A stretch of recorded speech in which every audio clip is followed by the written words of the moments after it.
भारत के देश में सुंदरवन नामक एक बड़ा ही अद्भुत और घना जंगल था। यहाँ कई शिकारी आते तो थे, लेकिन कोई इस जंगल के शेर सिंह राणा के सामने टिक नहीं पाता था। महाराज, आप बड़े ही प्रसन्न नजर आ रहे हैं। हाँ मंत्री जी, वो क्या है कि आज रात तक आपकी रानी साहिबा इस जंगल के नए उत्तराधिकारी को जन्म दे देंगी। बस इसी खुशी में आज आप जंगल में मिठाई बंटवाने की व्यवस्था कीजिए। अरे वाह, क्या बात है, जो आज्ञा महाराज। मंत्री गजानन हाथी जल्दी से हलवाई बिल्ली को बुलवाते हैं और सारे सामान की लिस्ट लिखवाना शुरू करते हैं। वैसे महाराज, आप कैसी मिठाई का ऑर्डर लिखवाना चाहते हैं? आपको जो सही लगे वो लिखवा दीजिए मंत्री जी। मेरा तो अभी खुशी और उत्सुकता के कारण दिल और दिमाग दोनों ही काम नहीं कर रहा। महाराज, आप बस खुशियां मनाइए, बाकी सारे काम हम संभाल लेंगे। हम चलते हैं, अब बहुत सारी तैयारी जो करनी है।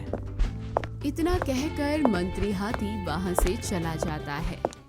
उसी रात शेरनी रानी ने बड़े ही सुंदर सुंदर 3 नन्हे शावकों को जन्म दिया। पूरे जंगल में खुशियों की लहर दौड़ गई। हर तरफ बधाइयां दी जा रही थी, आसमान में पटाखे फोड़े जा रहे थे और सबके चेहरे पर मुस्कान थी। धीरे धीरे शेर के तीनों छोटे बच्चे बड़े होने लगे। उनकी शरारतों और मासूमियत से पूरा जंगल जैसे फिर से जाग उठा। तीनों बच्चे अब जंगल की रौनक बन चुके थे। और कैसे हो ब्लैकी भैया, बड़े दिनों बाद दिखे। बस मिंकू, आजकल पूरा दिन अपने राजा जी के बच्चों के साथ कैसे निकल जाता है पता ही नहीं चलता। हाँ, ये बात तो आपकी बिल्कुल सही है।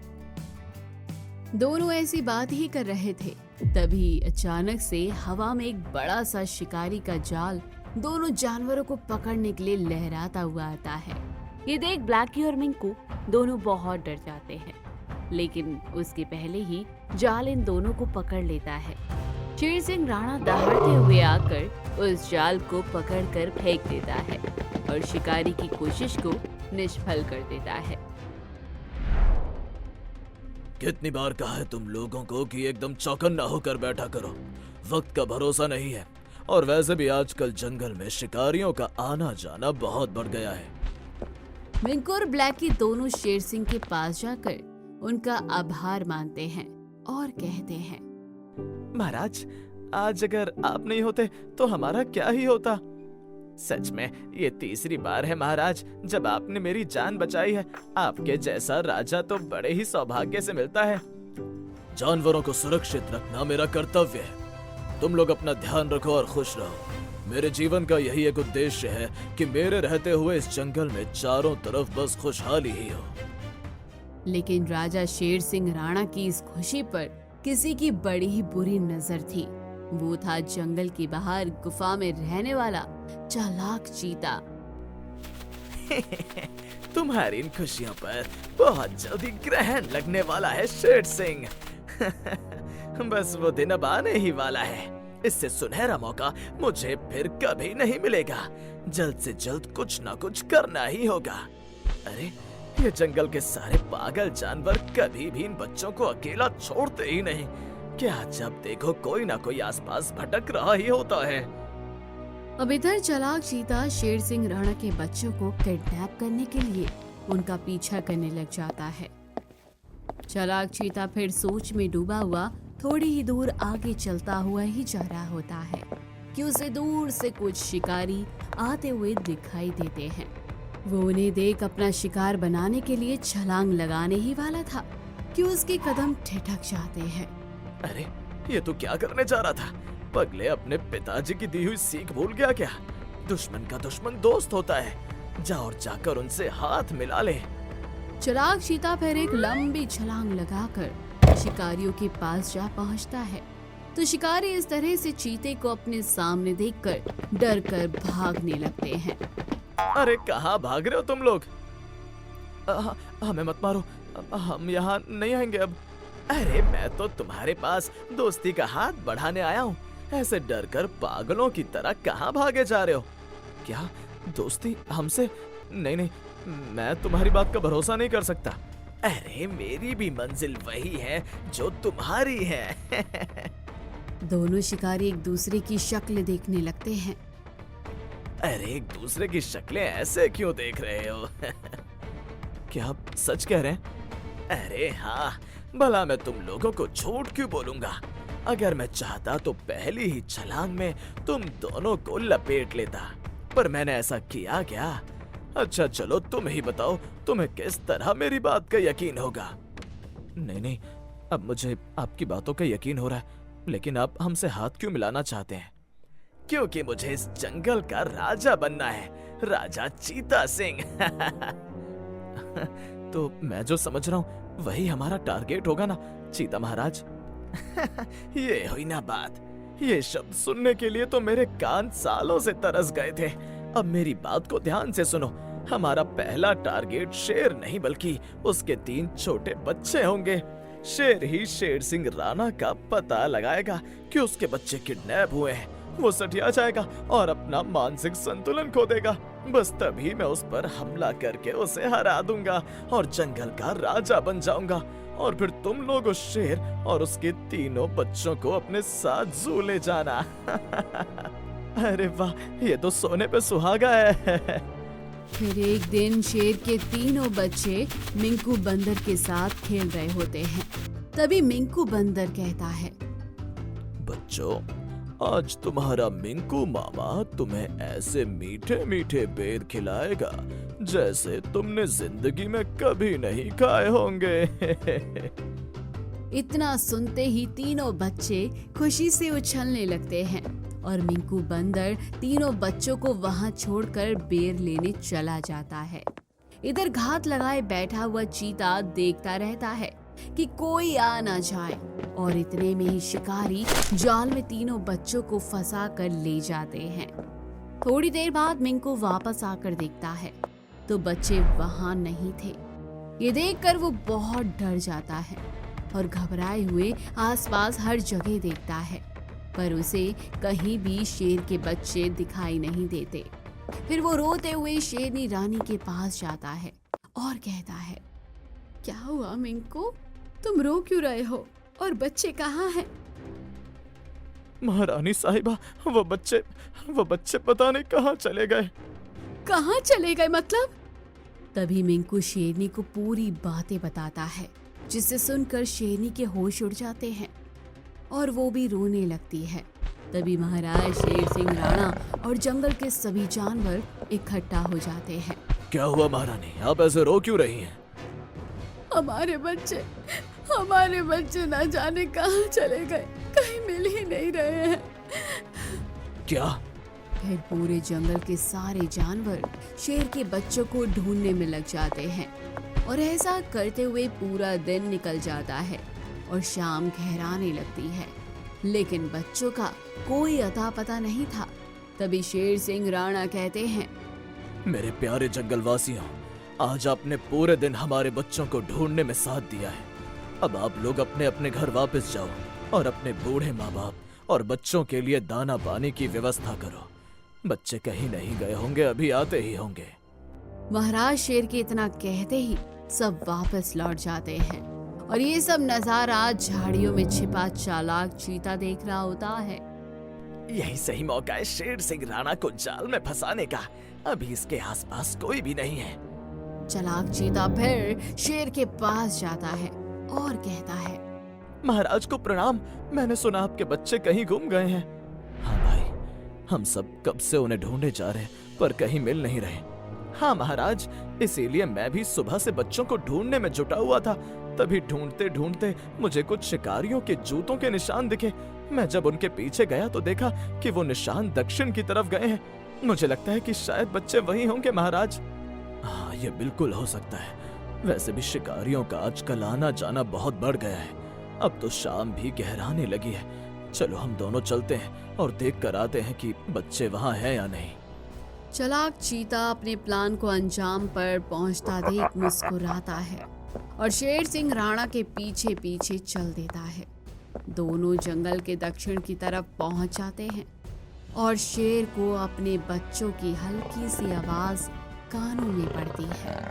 ये आवाज, लगता है मेरे बच्चे यहीं कहीं आसपास में हैं। दोनों चलते हुए आगे जा ही रहे होते हैं कि तभी शेर अपने तीनों बच्चों को पिंजरे में देखता है और पगला जाता है। ये क्या, मेरे बच्चे पिंजरे में? रुको, मैं आया मेरे बच्चों। इतना कहकर शेर जैसे ही पिंजरे की ओर छलांग लगाता है तो वो शिकारियों के बिछाए हुए जाल में फंस जाता है और गड्ढे में गिर जाता है। ये क्या हुआ? अरे ये मैं कहाँ आकर फंस गया? तभी चालाक चीता और दोनों शिकारी आते हैं और शेर को ये हाल में देख उस पर हंसने लगते हैं। वाह चीता महाराज, आपका प्लान तो धांसू निकला। हम इतने सालों से शेर को पकड़ना चाहते थे पर हर बार नाकाम होते थे और आपने तो एक ही बार में इसे चालाक चीते का दिमाग कहते हैं। एक तीर से दो निशाने। और कैसे हो शेर सिंह राणा, अब कुछ नहीं कहोगे क्या? शेर सिंह राणा ये देखकर आग बबूला हो जाता है क्योंकि वो समझ चुका था कि उसके साथ बहुत ही बड़ा विश्वासघात हुआ है। अच्छा, तो ये सारी तुम्हारी चाल थी। तुम क्या सोच रहे हो कि तुम बच जाओगे? मैं क्या सोचता हूँ वो जाने दो। तुम बताओ, तुम्हें क्या अभी भी उम्मीद है कि तुम यहाँ से बचकर जा पाओगे? दूसरे दिन सुबह ना तो शेर सिंह राणा का पता था और ना ही उनके तीनों बच्चों का। और चालाक चीता अब जंगल में वापस जाकर सबके साथ शेर सिंह और उसके दोनों बच्चों को ढूंढने लगता है। पता नहीं अब राजा जी भी कहाँ चले गए, किसी को कुछ बता कर भी नहीं गए। आप घबराओ नहीं महारानी, हम सब आपके साथ हैं। हम महाराज और बच्चों को कुछ नहीं होने देंगे। हाँ महारानी जी। इसी तरह 2 दिन और बीत जाते हैं और फिर अगले दिन चालाक चीता आकर जंगल में भयंकर तबाही मचा देता है और खुद को जंगल का राजा घोषित कर देता है। ओए खरगोश, तेरी इतनी हिम्मत कि तू मेरे होते हुए इतना बेखौफ जंगल में घूम रहा है? हाँ, क्योंकि हमारे महाराज शेर सिंह राणा ने कभी भी हमारे ऊपर कोई जोर जबरदस्ती नहीं की। कौन सा महाराज? अब इस जंगल का महाराज मैं हूँ। चल भाग यहाँ से। इतना कहकर चालाक चीता खरगोश को दूर फेंक देता है जिससे खरगोश की रीढ़ की हड्डी टूट जाती है। अब चालाक चीता पूरे जंगल में ऐसे ही हर जानवर को मारने और परेशान करने लगता है जिससे चारों तरफ हिंसा फैल जाती है। फिर एक दिन जंगल के सभी जानवर एक सीक्रेट मीटिंग बुलाते हैं। देखिए, आप सब मेरी बात को ध्यान से सुनिए। अब हमारे राजा जी के अचानक कहीं चले जाने पर हम अपने जंगल को यूं ही किसी के भी हवाले नहीं छोड़ सकते। हमें कुछ तो करना होगा। हाँ मंत्री जी, ये चीते का आतंक सर चढ़कर पूरे जंगल पर छा रहा है। आज ही उसने मेरे बेटे को अपना शिकार बनाने की कोशिश की थी। तभी वहां दूर से उड़ती हुई रंगीली चिड़िया आती है तो मंत्री हाथी से पूछता है, क्या हुआ रंगीली, तुम इतना परेशान क्यों हो? मंत्री जी, मैं अभी जंगल के बाहर से उड़ते हुए आ रही थी। अभी मैंने हमारे राजा और उनके बच्चों को देखा। ये सुनकर सब एकदम सन्न रह जाते हैं। क्या, जंगल के बाहर? लेकिन महाराज वहाँ क्या कर रहे हैं? महाराज और उनके तीनों बच्चों को शिकारियों ने पिंजरे में कैद करके रखा हुआ है। क्या? मंत्री जी जल्दी चलिए, हमें महाराज को बचाने के लिए कुछ करना होगा। नहीं नहीं मिंकू, हमें थोड़ा धैर्य से काम करना होगा। अगर शिकारियों को भनक लग गई तो बड़ी मुसीबत हो जाएगी। बिल्कुल सही कहा आपने जिराफ दादा। अब हमें रंगीली चिड़िया के बताए हुए रास्ते पर दबे पांव आगे बढ़ना होगा। टीना, मीना, जब तक हम वापस आए तुम दोनों महारानी का पूरा ख्याल रखना। थोड़ी ही देर में जंगल के सारे जानवर शिकारियों के अड्डे पर पहुंच जाते हैं और देखते ही देखते शिकारी शेर सिंह राणा और उनके तीनों बच्चों को शहर के जू में ले जाने की तैयारी कर रहे थे। इतने में ही जंगल के सारे जानवर शिकारियों के ऊपर धावा बोल देते हैं और अपने महाराज और उनके तीनों बच्चों को उस पिंजरे में से निकाल लेते हैं। जंगल के जानवरों का ये गुस्सा देख शिकारी अब भागने की कोशिश करने लगते हैं। तभी हाथी एक शिकारी को अपनी सूंड से हवा में उठा लेता है और ब्लैकी भालू दूसरे शिकारी को कस के पकड़ लेता है। हमें माफ कर दो हाथी जी। अच्छा, अब तुम्हें माफी याद आ रही है। इसी तरह सब मिलकर उन शिकारियों का बुरा हाल कर देते हैं। तभी चालाक चीता वहां पहुंचता है और कहता है, तुम सबकी ये हिम्मत कि तुम मुझे बिना बताए यहाँ चले आए। तुम सबको मैं एक एक करके देख लूंगा। तभी घायल शेर राणा भी जाग जाता है और दहाड़ते हुए कहता है, उनको छोड़, अब तुम मेरा सामना कर, गद्दार कहीं के। इतना कहते ही शेर सिंह राणा चीते पर हमला बोल देता है। फिर उन दोनों के बीच जमकर लड़ाई होती है और थोड़ी ही देर में शेर सिंह राणा चालाक चीते को हरा देता है और उसे कैदी बना लेता है। आज तुम सबने मिलकर मेरी और मेरे बच्चों की जान बचाई है। मुझे पता नहीं कि मैं तुम सबका कैसे शुक्रिया अदा करूं। महाराज, आप जैसा राजा मिलना हमारे लिए बड़े सौभाग्य की बात है। आपके लिए तो हम अपनी जान भी दे सकते हैं। क्यों, मैंने सही कहा ना साथियों? हाँ हाँ बिल्कुल। इस हादसे के बाद से शेर सिंह राणा के शासन में जंगल के सभी जानवर फिर से खुशी और आजादी से अपनी जिंदगी जीने लगते हैं।